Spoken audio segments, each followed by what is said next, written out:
Hello everyone. ನಾವು last ವಿಡಿಯೋದಲ್ಲಿ ಈ 3000 ರುಪೀಸ್ SIP ಮಾಡೋದ್ರಿಂದ ಅರೌಂಡ್ ಒಂದು 2,58,00,000 ರುಪೀಸ್ ವರೆಗೂ ನಾವು ಅರ್ನಿಂಗ್ ಮಾಡ್ಬೋದು ಅಂತ ಹೇಳಿದ್ವಿ. ಅಂದ್ರೆ 3000 ರುಪೀಸ್ ಎವ್ರಿ ಮಂತ್ ನಾ ಇನ್ವೆಸ್ಟ್ಮೆಂಟ್ ಮಾಡ್ತಾ ಹೋಗ್ತೀನಿ. ಅರೌಂಡ್ ಒಂದು 20% ಎಕ್ಸ್ಪೆಕ್ಟೆಡ್ ರಿಟರ್ನ್ಸ್ ತಗೊಂಡ್ರು ಕೂಡ ಅರೌಂಡ್ ಒಂದು 25 ಇಯರ್ಸ್ ಇನ್ವೆಸ್ಟ್ಮೆಂಟ್ ಮಾಡಿದ್ರೆ ಇನ್ವೆಸ್ಟೆಡ್ ಅಮೌಂಟ್ ಬಂದ್ಬಿಟ್ಟು 9,00,000 ರುಪೀಸ್ ಆಗಿರುತ್ತೆ. ನನಗೆ ರಿಟರ್ನ್ಸ್ ಬರ್ತಾ ಇರೋದು ಎಕ್ಸ್ಪೆಕ್ಟೆಡ್ ರಿಟರ್ನ್ಸ್ ಬಂದ್ಬಿಟ್ಟು 2,49,00,000 ರುಪೀಸ್ ಸಿಗುತ್ತೆ. ಅರೌಂಡ್ ಒಂದು 2,58,00,000 ರುಪೀಸ್ ವರೆಗೂ ನಾವು ಅಚೀವ್ ಮಾಡ್ಬೋದು.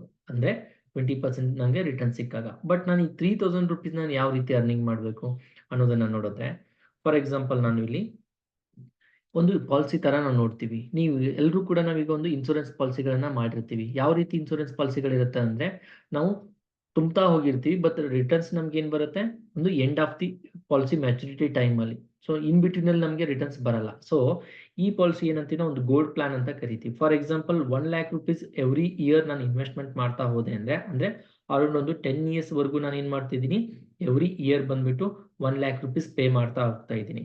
ಸೊ ಆಫ್ಟರ್ 10 ಇಯರ್ಸ್ 15 ಇಯರ್ಸ್ ನಾನು ಇಲ್ಲೇನು ಪೇ ಮಾಡಲ್ಲ. ಅಂದ್ರೆ 25 ಇಯರ್ಸ್ ನಂದು ಮ್ಯಾಚುರಿಟಿ ಪಾಲಿಸಿ ಆಗಿರುತ್ತೆ. ಸೊ ಮ್ಯಾಚುರಿಟಿ ಟೈಮ್ ಅಲ್ಲಿ ಏನಾಗುತ್ತೆ, ಅರೌಂಡ್ ಒಂದು 22,50,000 ರುಪೀಸ್ ವರೆಗೂ ನನಗೆ ಇಲ್ಲಿ ರಿಟರ್ನ್ಸ್ ಬರುತ್ತೆ.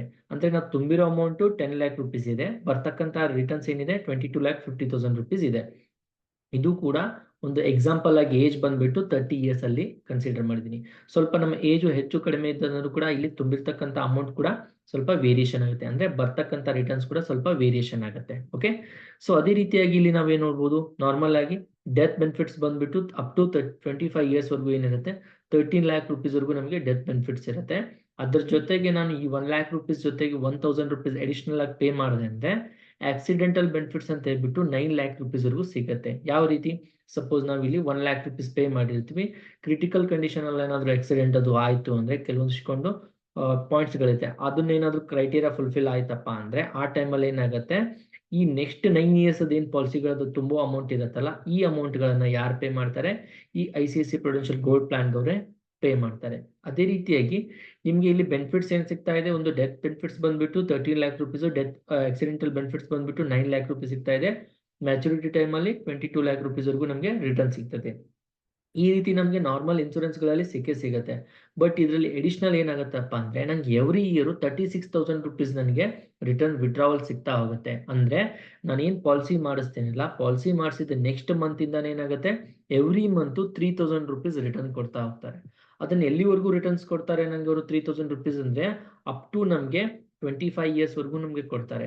ಸೊ ನಿಮ್ಗೆ ಏನಾದ್ರು ಏಜ್ 25 ಇಯರ್ಸ್ ವರೆಗೂ ಸಾಕು ಅಂದ್ರೆ ಅಲ್ಲಿ ಒಟ್ಟನು ತಗೋಬಹುದು. ಇಲ್ಲ ಅಂದ್ರೆ ಅಪ್ ಟು 99 ಇಯರ್ಸ್ ವರೆಗೂ ಕೂಡ ನಾವೇನ್ ಮಾಡ್ಬೋದು, 36,000 ರುಪೀಸ್ ಅಂದ್ರೆ ಎವ್ರಿ ಇಯರ್ ನಾನು ಈ ರೀತಿ ರಿಟರ್ನ್ಸ್ ತಗೊಳ್ತಾ ಹೋಗ್ಬೋದು. ಬೇಡಪ್ಪ ನಾನು ಜಸ್ಟ್ ಒಂದು 25 ಇಯರ್ಸ್ ಅಷ್ಟೇ ಪೇ ಮಾಡ್ತೀನಿ, ವೇಟ್ ಮಾಡ್ತೀನಿ, 10 ಇಯರ್ಸ್ ಪೇ ಮಾಡಿದ್ದೀನಿ, 25 ಇಯರ್ಸ್ ವರೆಗೂ ವೇಟ್ ಮಾಡ್ತೀನಿ ಅಂದ್ರೆ ನಮ್ಗೇನಾಗುತ್ತೆ, ಎವ್ರಿ ಮಂತ್ 3,000 ರುಪೀಸ್ ರಿಟರ್ನ್ ಸಿಗ್ತಾ ಹೋಗುತ್ತೆ. ಸೊ ನಾವೇನ್ ಮಾಡ್ತಾ ಇದ್ದೀನಿ, ಈ ಪ್ರತಿ ತಿಂಗಳು 3,000 ಬರ್ತಕ್ಕಂಥ ಅಮೌಂಟ್ ನ ಏನ್ ಮಾಡ್ತಾ ಇದ್ದೀನಿ, SIP ಒಳಗಡೆ ಇನ್ವೆಸ್ಟ್ಮೆಂಟ್ ಮಾಡ್ತಾ ಇದ್ದೀನಿ. ಸೊ ಅರೌಂಡ್ ಒಂದು ಮಂತ್ಲಿ ಇನ್ವೆಸ್ಟ್ಮೆಂಟ್ ಬಂದ್ಬಿಟ್ಟು 3,000 ರುಪೀಸ್, ಎಕ್ಸ್ಪೆಕ್ಟೆಡ್ ರಿಟರ್ನ್ಸ್ 20% ಹಿಡಿದ್ರು ಕೂಡ ಟೈಮ್ ಪ್ಲಾಟ್ 25 ಇಯರ್ಸ್ ಅಲ್ಲಿ ಇನ್ವೆಸ್ಟೆಡ್ ಅಮೌಂಟ್ ಬಿಟ್ಟು 9,00,000 ರುಪೀಸ್ ಆಗಿರುತ್ತೆ. ಈ 9,00,000 ರುಪೀಸ್ ನಾನು ಎಲ್ಲಿಂದ ಪೇ ಮಾಡ್ತಾ ಇದ್ದೀನಿ, ಇಲ್ಲೇ ನನ್ನ ಪಾಲಿಸಿಗಳಿಂದ ಅಮೌಂಟ್ ಬರ್ತಾ ಇದೆ ಅಲ್ಲ ಎವ್ರಿ ಮಂತ್ 3,000 ರುಪೀಸ್, ಆ ಅಮೌಂಟ್ ನಾನು ಏನ್ ಮಾಡ್ತಾ ಇದ್ದೀನಿ, ಅಗೇನ್ ಡೈವರ್ಸಿಫೈ ಮಾಡ್ತಾ ಇದ್ದೀನಿ. ಸೊ ಆ ರೀತಿ ಮಾಡಿದಾಗ ಅರೌಂಡ್ ಒಂದು ನನಗೆ ವ್ಯಾಲ್ಯೂಯೇಷನ್ ಬಂದ್ಬಿಟ್ಟು 2,58,00,000 ರುಪೀಸ್ ವರೆಗೂ ಸಿಗ್ತಾ ಹೋಗುತ್ತೆ. ಅರೌಂಡ್ ಒಂದು ಇಲ್ಲಿ 22,00,000 ರುಪೀಸ್ ಬಂದಿರುತ್ತೆ, ಅದೇ ರೀತಿ ಇಲ್ಲಿ ಕೂಡ 2,58,00,000 ರುಪೀಸ್ ಬಂದಿರುತ್ತೆ. ಅದು ಕೂಡ ಮಾರ್ಕೆಟ್ ಕಂಡೀಷನ್ ಮೇಲ್ಗಡೆ ಡಿಪೆಂಡ್ ಆಗಿರುತ್ತೆ. ಸೊ ನಾವು ಆನ್ ಅಂಡ್ ಅವರೇಜ್ 20% ತಗೊಂಡ್ರಿ, ಇಲ್ಲಿ ಒಂದೊಂದ್ಸತಿ ಏನಾಗಿರುತ್ತೆ 19% ಸಿಕ್ಕಿದೆ, ಒಂದೊಂದ್ಸತಿ 24-25% ವರೆಗೂ ಸಿಕ್ಕಿದೆ. ಸೊ ನಾನು ಆನ್ ಅಂಡ್ ಅವರೇಜ್ ತಗೊಂಡಿರೋದು 20% ಎಕ್ಸ್ಪೆಕ್ಟೆಡ್, ಸೊ ಬರಬಹುದು ಅಂತ ಹೇಳ್ಬಿಟ್ಟು ನಾವು ತಗೊಂಡಿರ್ತಕ್ಕಂಥ ಕ್ಯಾಲ್ಕುಲೇಷನ್. ಸೊ ಈ 2.58 CR ಅಚೀವ್ ಮಾಡೋದಕ್ಕೆ ನಾನು ತುಂಬಿರೋ ಅಮೌಂಟ್ ಜಸ್ಟ್ 10,00,000 ರುಪೀಸ್. ಅಂದ್ರೆ ಈ 10,00,000 ರುಪೀಸ್ ಅಮೌಂಟ್ ಇಂದ ನಂದು ಇನ್ಶೂರೆನ್ಸ್ ಕೂಡ ಕವರ್ ಆಯ್ತು, ಅದೇ ರೀತಿಯಾಗಿ ಆಕ್ಸಿಡೆಂಟಲ್ ಬೆನಿಫಿಟ್ಸ್ ಕೂಡ ಸಿಕ್ತು, ಅದೇ ರೀತಿ SIP ಅಮೌಂಟ್ ಕೂಡ ಫುಲ್ಫಿಲ್ ಆಯ್ತು. ಅದೇ ರೀತಿಯಾಗಿ ನಾನು ಏನ್ ಮಾಡ್ಬೋದು, ಈ 1,00,000 ರುಪೀಸ್ಗೆ ನಾನು ಟ್ಯಾಕ್ಸ್ ಬೆನಿಫಿಟ್ ಕೂಡ ತಗೋಬಹುದು. ಸೊ ಇಷ್ಟೆಲ್ಲ ಒಳ್ಳೆ ರೀತಿಯಲ್ಲಿ ನಮಗೆ ರಿಟರ್ನ್ಸ್ ನಮಗೆ ಈ ಪಾಲಿಸಿ ಸಿಗತ್ತೆ. ಸೊ ಇದೇ ತರದ ಪಾಲಿಸಿಗಳಿಗಾಗಿ ಅಥವಾ ಇನ್ನೂ ಇನ್ಫಾರ್ಮೇಶನ್ ಬೇಕಿತ್ತು ಅಂದ್ರೆ ಇಲ್ಲಿ ನಂಗೆ ಕಾಣಿಸ್ತಾ ಇರ್ತಕ್ಕಂಥ ನನ್ನ ನಂಬರ್ಗೆ ನೀವೇನ್ ಮಾಡ್ಬೋದು, ಕಾಲ್ ಮಾಡ್ಬೋದು.